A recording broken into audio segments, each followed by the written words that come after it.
আসসালামু আলাইকুম বন্ধুরা, আজকে আমাদের গ্রামে প্রচুর ঝড় হচ্ছিল। গাছগুলো নুয়ে যাচ্ছিল। বাতাসে গাছগুলো দেখতে মনে হচ্ছে যে এই বুঝি ভেঙে যাবে।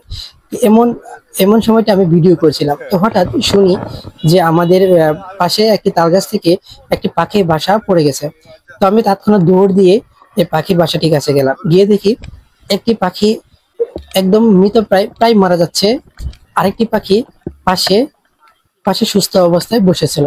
তো আমি পাখির বাসাটি নিয়ে আমাদের যে বাড়ির পাশে একটি খেজুর গাছ রয়েছে, তো এই খেজুর গাছে নিয়ে তাদেরকে আমি তার বাসাটি বসিয়ে তো দুটি পাখিকে রাখছিলাম।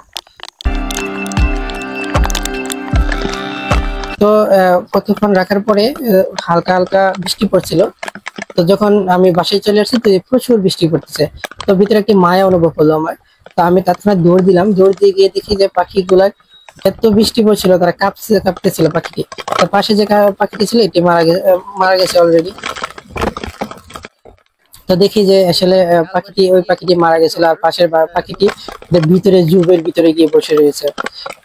তো পাখিটিকে আমি আমার বাসায় নিয়ে আসলাম।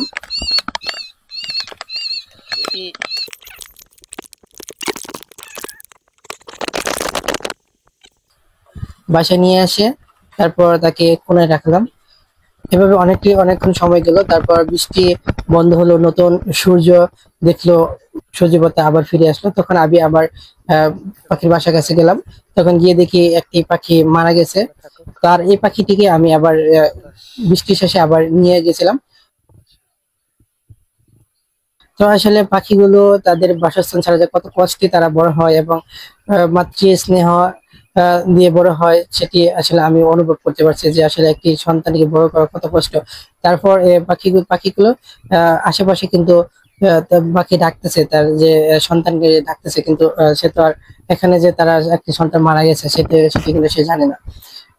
তো আমি আবার এই পাখিগুলোকে আবার শুকিয়ে তারপর আমি আবার এখানে রেখে দিলাম।